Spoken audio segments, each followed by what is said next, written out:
So we're going to continue with our session.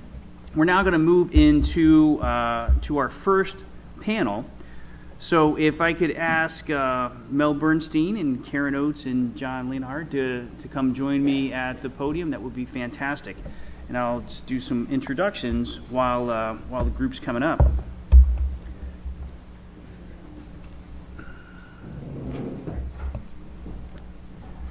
So I got to say, I was reflecting on this first panel, and I still can't figure out how we were able to get three such storied folks to join us this morning. This is really an accomplished group. Let me start with Dr. Karen Oates. Karen is the professor and dean of arts and sciences at the Worcester Polytech Institute.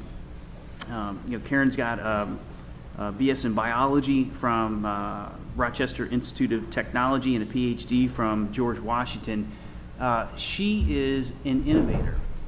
Throughout her career, she has, she is what I like to call a starting pitcher. I mean, she gets things going. She did that at George Mason when she started working at the college for integrated interdisciplinary studies. She was the inaugural provost at Harrisburg University of Science. She's an accomplished researcher, was inducted into the American Association of Advancement of Science as a Science Education Fellow in 2012, and is, prior to her role at the Worcester Polytech, was part of the National Science Foundation, where her principal focus was how do we improve science education, science and technology education for at the undergraduate level. Really just an accomplished academic, accomplished administrator, and a good friend. So Karen, thank you. Mel Bernstein. So Mel is the Senior Vice Provost for Research and Graduate Education right here at Northeastern. He is, by background, a professor of technology, policy, and materials engineering. He earned a doctorate in metallurgy and material science from Columbia University. Prior to his role here, he was the vice president for research at the University of Maryland. You probably get a sense Mel's a smart guy from his background. In 2003, he had, I think, a particularly interesting role. If we kind of reflect back on what happened in the early 2000s, where he created the Department of Homeland Security's Office of University Programs, where it was really about how do we harness the best academic talent in engineering, physical science, life sciences, social sciences, humanities, to work on this critical issue of Homeland Security. In addition to his great administrative work, Mel is an author and co-author of over 150 scientific and technical papers, and is just a real deep thinker, both technically and administratively. So Mel, thank you for joining us. And lastly, John Leonhard. John is the Collins Professor of Mechanical Engineering at MIT. He's been there, I think, over 25 years doing research and education. He's got a bachelor's and master's in thermal engineering at UCLA. Really, it's from the colleges of chemical, nuclear, and thermal engineering. He joined MIT immediately after completing his PhD in applied mechanics and engineering in the Applied Mechanics and Engineering Science Department at UC San Diego. He is probably one of the foremost technical thinkers in the area of water science and technology. He's got particular focus in areas of desalination, both thermal and membrane-based desalination. Really thinks through the technology in a very deep way. And the thing that I get very excited about with John is he is what this innovation culture is all about. We were chatting just last night, and you could see the energy in him when he says, "And my research students had just started a new company." Right? That's what we want. So please join me in welcoming the first panel. Okay. So I'll switch over here and sit down with you guys. Are the mics on? Great. Can you guys hear me okay? Great. So let me just kick off with a question. So I've spoken with each of the panelists. I've gotten to understand their backgrounds and experience and learned the commitment about what each of your institutions are making to the area of water and environmental sustainability. Both individually and collectively, that commitment is quite impressive. So if you guys would, tell us what's going on at your institutions. Give us some sense of the investment and commitment that each of you are making. Well, thank you, Earl, and I'm probably the first person formally speaking from Northeastern, so let me add my welcome to everyone else.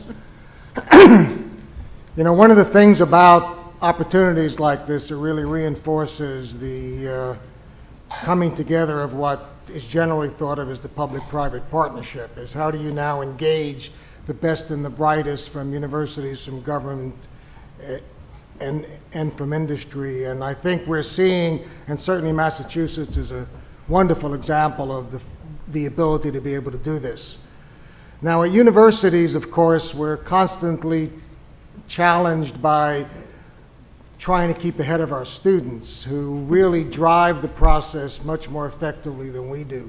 And one of the particular strengths, I think, as you know, at Northeastern is the fact that this 100-year long-term involvement in a co-op program where our students now really blend both fundamental academic education with the opportunity to be able to work in the world now and to be able to bring those challenges back to the university to be able to think about how this impacts their education. And certainly an area like this is a prime example of a place that the universities are anxious to be partners and to make a commitment. I think the National Academy of Engineering has identified a number of grand challenges for the 21st century. One of the main one, is access to clean and safe water. So what that means to you, obviously we heard a little bit about that from Gretchen. What it means to the universities is how do we act as partners to be able to move that process forward. One of the ways we do this, of course, and Gretchen alluded to this, is that we prepare the next generation of people who are going to solve this problem. The students today think, frankly, differently than the ones certainly from my generation, where you had a somewhat vertical view of life. You trained as a traditional scientist, engineer, political scientist, and the like, went into a job and saw that as a way to be able to now build a career. Those careers change, companies have changed, the world has changed, our students have changed. They're much more innovative, they're much more creative, they're much more willing to take risks, and they're looking for challenges. And the question is, and to this group, is can your industry provide the kinds of challenges that will attract the best and the brightest students? And what we try and do at Northeastern is really through the identification of opportunities for students to be able to do co-op experiences on the undergraduate and the graduate level, to be able to expose them to these kinds of worlds and these kinds of problems. The other things universities do, and I often say this when I'm speaking to people who I hope will provide financial support to the university, we're unique in a very particular way. We do everything from archaeology to zoology. There's no company will be able to make that kind of an investment, nor should you. But what that allows us to do is to look at a problem from so many different vantage points. When you look at a problem of water, you're also looking not only the problems of sensors and detectors from the scientific side, or modeling to be able to simulate hydrodynamics. You're looking at public health. You're looking at policy issues. You're looking at legal issues. This complicated problem. You're looking, as was discussed earlier, the very different world that exists in the developing country and the underdeveloped countries. Access to clean water, comfort in the fact that that's available to a broad population. And Earl mentioned I spent a little bit of time at the Department of Homeland Security. There is this minor issue of security around the water supply. So what we try and do in the university world, and certainly at Northeastern, is to be able to provide the opportunities, the skills, the questions, the challenges, work with industry and government to be able to make that a success. Thank you. Karen, please. Hi, and thank you. I'm very much enjoying meeting folks here. I'm from WPI, a mere 54 minutes from downtown Boston, it appears. So there are three things I think I'd like you to take away from what we do at WPI and how we have made commitments to the water industry.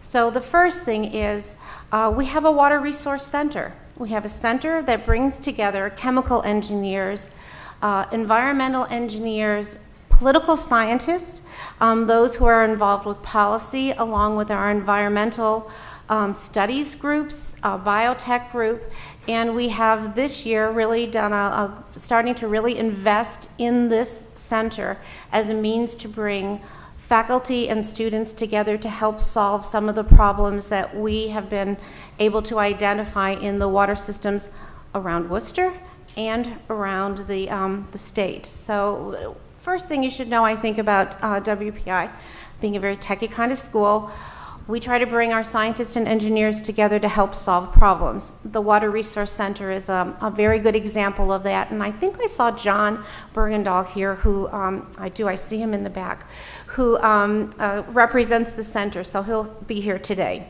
The second thing is curriculum is actually really important. There's nothing more important than getting that freshman student coming in who comes in with a very high profile. I mean, all of us have students who are marvelous. And then getting them excited about water. So the Grand Challenges is a great place to start. We have something called the Global Problems Seminar, freshman first semester. Alongside Feed the World, Power the World, Heal the World is water. That's our seminar for our first semester students. It's because we find that when we look at the engineering grand challenges, water is one that is of great importance to us. And the third thing I think is important to know about WPI is our relationship with industry. We have a very vibrant group of people who work with industry to help place our students in projects over the course of the year. So we have a junior project required of every student, in which they must work at the intersection of science, technology, and community need. The second thing is the senior project, again required, is more like an honors thesis, deep into the discipline. So in the disciplines which are related to water, and it's hard to find one that actually isn't, there are many opportunities to engage students, get them excited about your field. So those are the three things I think, if you're going to take something away, those were the three things I'd like you to take away from what WPI as an institution can do. Thank you.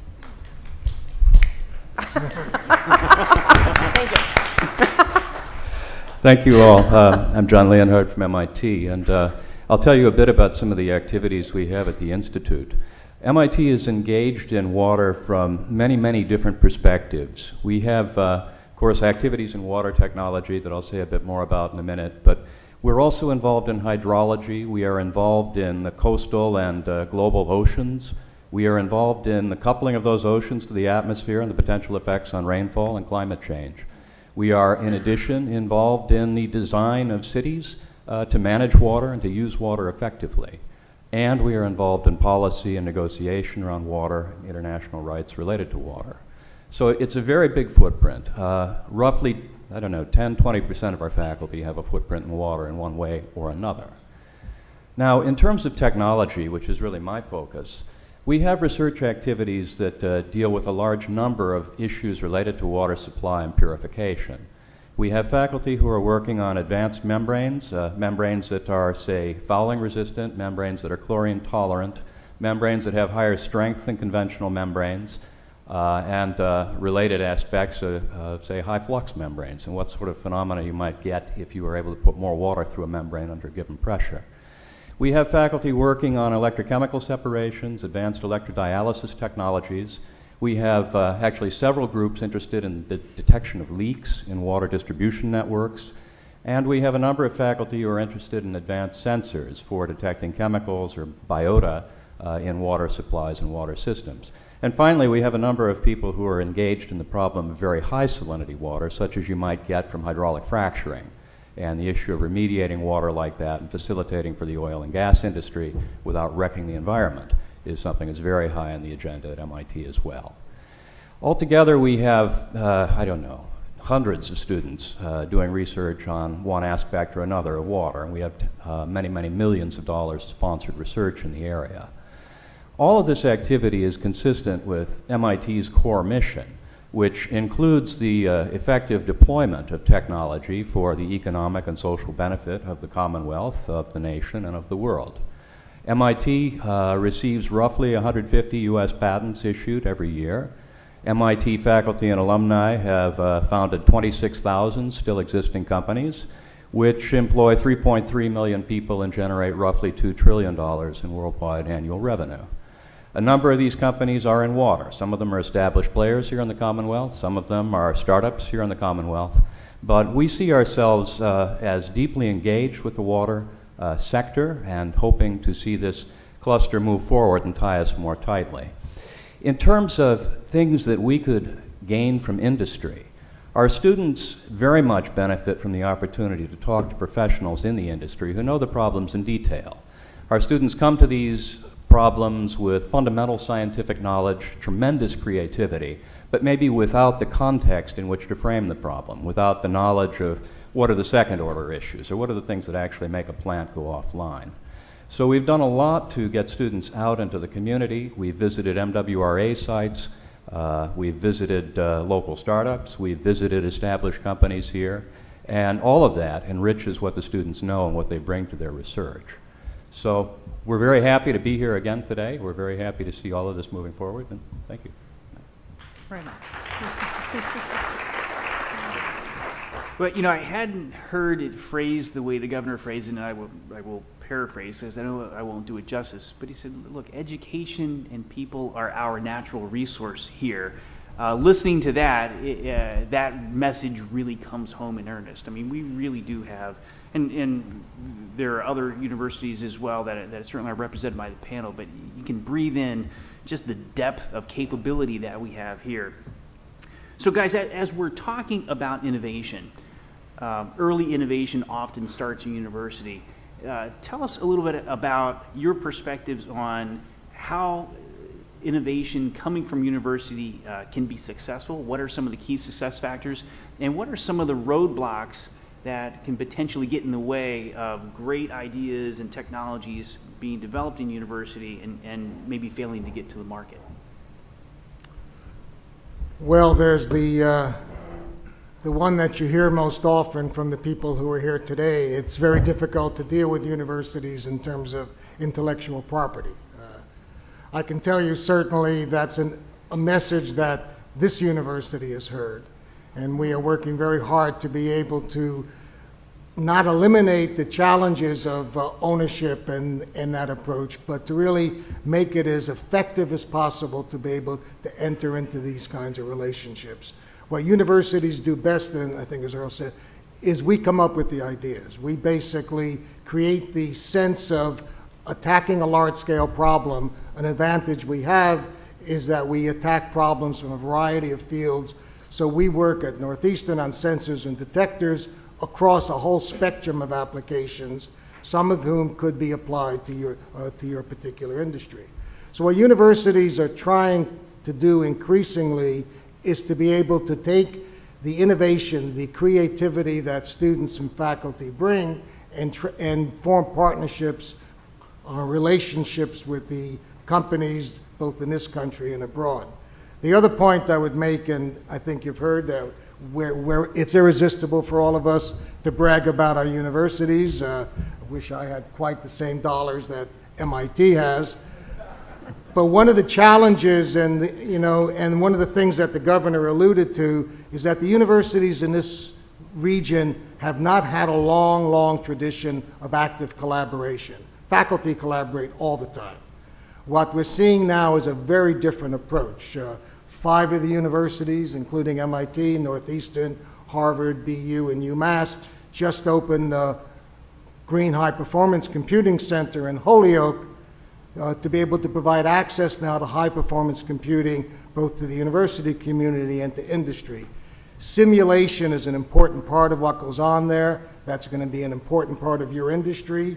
You're going to want to do innovation. You're going to want to evaluate whether that innovation works before investing in the large capital infrastructure to be able to see if that's effective. So there's now going to be greater opportunities for universities working across each other's sectors to be able to bring that innovation out into the marketplace. We've had every year at Northeastern, we have a research expo where we invite our students to show what they're doing and what they're thinking about. Last year we had 400 exhibits. These are now students who are constantly thinking about creative ways. They all have, of course, in the back of their mind that they may be the next Google, but what it is they could very well be the next startup. The challenge we often have, of course, is to be able to find investment capital to be able to take some of those early ideas into prototype development and maybe out into the marketplace. And that is something certainly that we at Northeastern, and I'm sure my colleagues, would love to be able to explore ways to be able to do that either on a consortium basis or individually. So for the question of innovation, I keep thinking about that fertile ground that a university has. I mean, aren't we just the right place to let people experiment and make mistakes and be a little wacky about some of their ideas? This is what fostering innovation at a university should be all about, and this is what we try to do. So to me, that's the kind of the basic piece. Start early. Let them take a risk, and the reality is there's probably no lack of a good idea. The students have good ideas. The faculty and students together have great ideas. But what happens is sometimes those great ideas never see the day of light. And so one of the roles that we have as administrators at an institution is to say, what kind of support do we need to give the student with a good idea? So what you'll be seeing, I think, is more and more institutions will have things that we've created, like the Technology Advisors Network. And these are our alums who come back and work with our students that have a good idea, but then they don't know what to do with it. Courses, the weekend startup boot camps for students who say, gee, I think I want to be an entrepreneur, but I have no way to get started.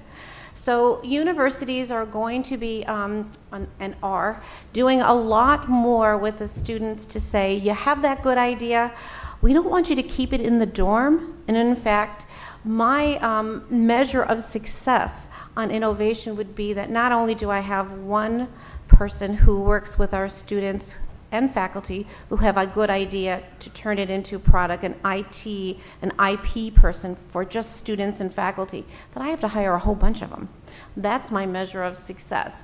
And laying the groundwork and that creating that fertile ground for students to know that that's there for them, to be able to take that risk, I think is really critical to our role as educators in today's economy.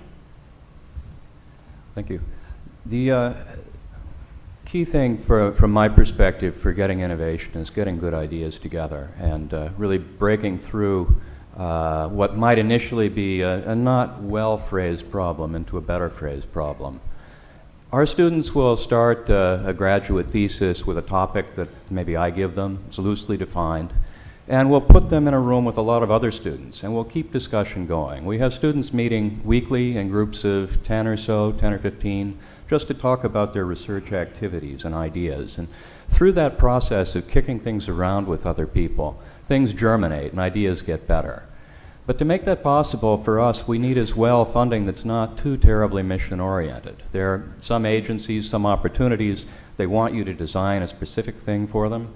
There's no way you can innovate out of funding like that if your goal is simply to build another pump or something. And so we've been fortunate in particular in cases where we've gotten research funding that allows us to do open-ended investigation. And that's been essential, in my opinion, for a lot of the great innovation that I've seen happening at MIT around water. We need as well the interactions, as I mentioned earlier, with senior leaders in the industry, people who know what the problems are and know how things work, because the students listen to this and they factor that in and redefine the problem and rework the problem. Someone mentioned earlier some students that I've been working with who spun off a company. You know, they spun off that company after going through multiple iterations on the idea, talking to people outside, thinking more, and getting a better and better idea until they had something that people would invest in. And that process, I think, is at the very root of what we do. In terms of engagement with people who know how to innovate, know how to start companies, MIT's built a lot of infrastructure around that. We have competitions and various types of courses and things and centers that relate to it, and that's been very good. And then, of course, we need contact with the venture capital community, who are the people that will eventually license these patents or fund the companies and make things go to market. So it's the entire ecosystem, I think, that makes this stuff work for us. Right on. So, John, that was a fantastic lead-in to the discussion of cluster. And obviously our universities need to be a major part of any cluster and collaboration that we want to do here in the Commonwealth around water. It's been done in other industries. What are some of the success factors? How do you partner with industry and government and the finance community? What are some of those success factors? How is it best? How does university best plug in to this kind of opportunity?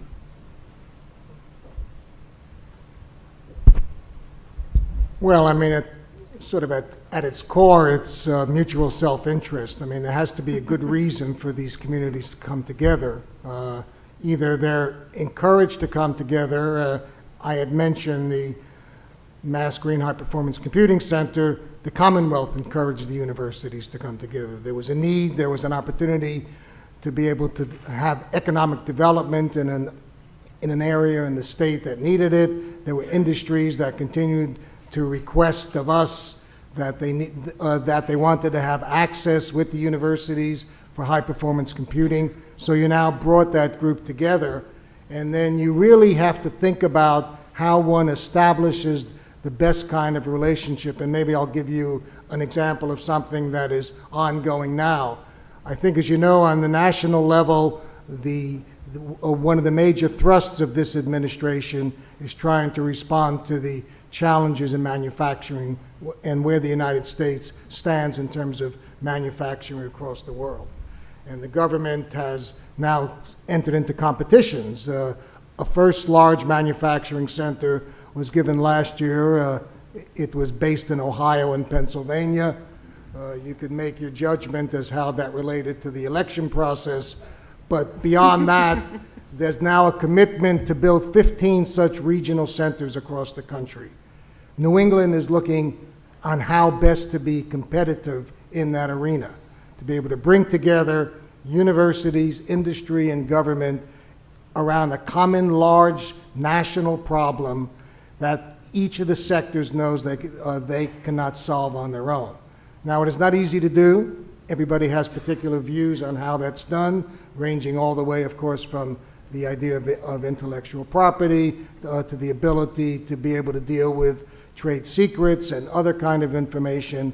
But unless we're willing and able to think about these complex, very difficult problems in that way, where we're able to now address large-scale, challenging problems to an industry.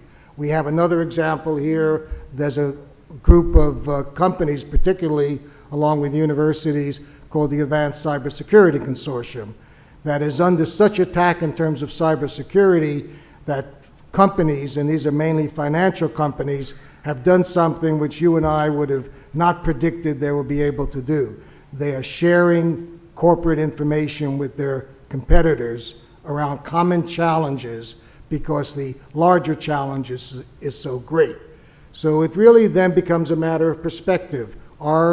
Is an industry like this, which sees challenges, sees worldwide opportunities, recognizes that there are other sectors that have to be part of solving that problem, able to come together? I can tell you, certainly from our university, and I think from my colleagues, we are ready to contribute to that kind of an activity.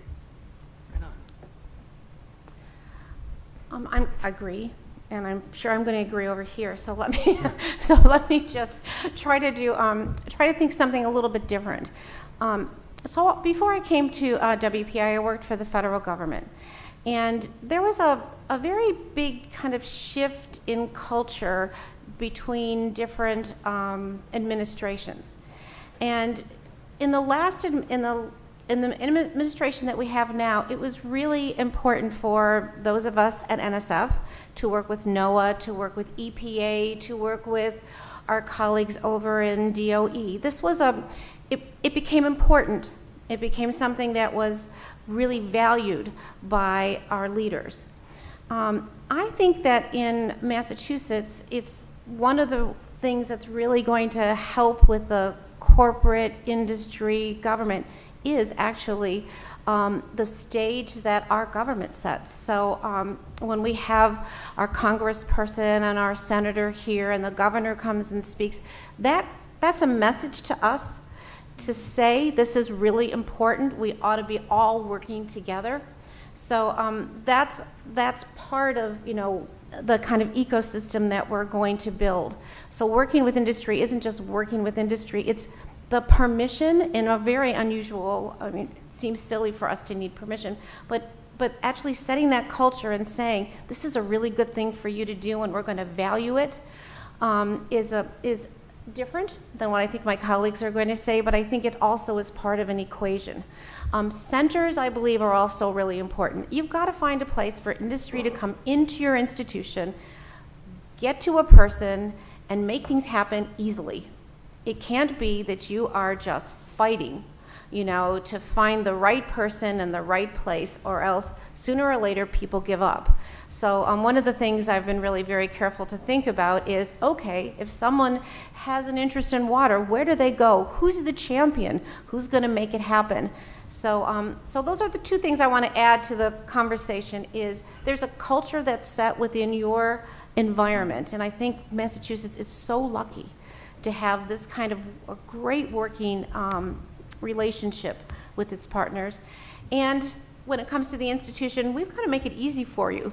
We've got to find that person, know that there's a champion, and know that the technology is there. You know where to go if you want something that has to do with, the removal of hormones from water. There's a place to go if you want zeolite kind of absorption technology, membrane technology. You need to know where to go for that, and then get there very quickly. Well, I agree completely. Oh, see? And I'd just like to continue to add to that point. In terms of the engagement with industry, a model that we've found very successful has been a consortium model in which a number of companies get together with an institution and buy into an annual membership and a large research activity. Our energy initiative at MIT is an example of that type of structure in which companies participate at varying levels, and it gives all of the industry a centralized place to go at the institution, and somebody at the institution has got the full Rolodex and knows who to call. If you come in with a particular problem, they can get the expert on the phone quickly. It also streamlines a lot of the issues around intellectual property, contract negotiations, all the things that can make it very, very gummy for universities and industry to do business. Now, the way those funds are used once paid in is diverse, but one very successful model that we've seen is a seed fund model, in which faculty submit white papers on ideas they'd like to pursue. The industrial sponsor, together with the leaders of the program at the institution, review it, and they pick out things. And at a level of funding of $100,000, a couple $100,000, faculty member can hire a student and go off and see if this will really work or not. And that's been a very productive way to get faculty involved because the barriers are low. It has good returns to industry because they get to help target the problems that are addressed, and it greatly simplifies the organizational operation. How about 5? We'll wrap up with just a couple of just quick questions. Let me just start this one with Mel. Mel, how is globalization important to how you think about water and water innovation at Northeastern? Well, certainly it's important in terms of the way we think about educating our students in that area. Increasingly, we have now shifted from a co-op program where students only go to domestic sites. They now go to 90 countries. So they see the world very differently. I think it was mentioned the fact that there's a whole world out there that struggles to get fresh water. Every one of our institutions, I'm sure, has Engineers Without Borders, places where students go into these kinds of communities with some very simple but elegant technology and really can move things forward. So you have a much more understanding young community that wants to reach out to be able to deal with those kinds of problems. Right on. So, and we may run a minute over, I know. He's a tough guy. I know. Well, we picked John because he's a tough guy when it comes to keeping time. But thank you, John. You're doing an important job. Karen, how does multidisciplinary education help foster innovation? Okay, quickly, let me think. Okay, so I believe two things. I believe many things, but I believe that there is a real need to go deep into a discipline, because if you're going to really make a difference, if you're going to innovate, you gotta have like real knowledge of a particular subject. So a lot of people want to talk about these blurry, the blurry borders, and they want to talk about on the edge. So I think go deep first, and then make sure that you've created an environment where people know a lot about a variety of different things, so they can make those metaphors. They can go ahead and think about the analogies, think about the patterns. That's where I think real innovation is taking place, when you look at patterns and metaphors. That type of thing. The blurry borders is great, but I think that's maybe, in my opinion, a little bit overdone. You need the technology, you need to know how to do something in order for you to innovate. And by the way, you go to Israel and you look to see what the Israelis are doing. It's not because they're just sitting here on the borders. It's because they're going deep into the technology. So I want to answer his question too. Part of the value of global is looking at the diverse ways someone can solve a problem. The ways of knowing, depending upon the environment in which you find yourself, can be quite different and can be very, very innovative, and can help us all. So I think that these types of relationships are really, really important. Right on. So, John, I got to tell you, this is a purely self-serving question. What technologies have you excited right now? I mean, other than ones that I've invented. Are there ones other than you've invented? No, I'll talk about some work that other people are doing. One exciting development is work that's being done by Karen Gleason on initiated chemical vapor deposition to make high permeance coatings for membranes, which inhibit the attachment of bacteria and therefore delay the formation of biofilms. Another exciting set of technologies are related to ion concentration polarization, which is loosely related to electrodialysis as a means of continuous flow concentration so that you can amplify the signals of contaminants in water and get better sensing with smaller volumes. And another exciting set of technologies that are emerging are related to molecular sieves for desalination, particularly those based on graphene membranes. And we have some very interesting work on graphene, both molecular dynamic simulations and actual physical realizations of these membranes that are occurring. And if you can give me another 30 or 40 minutes, Please. I'll get my laptop and put up a slide deck. I'd be fine with that. I'd love that.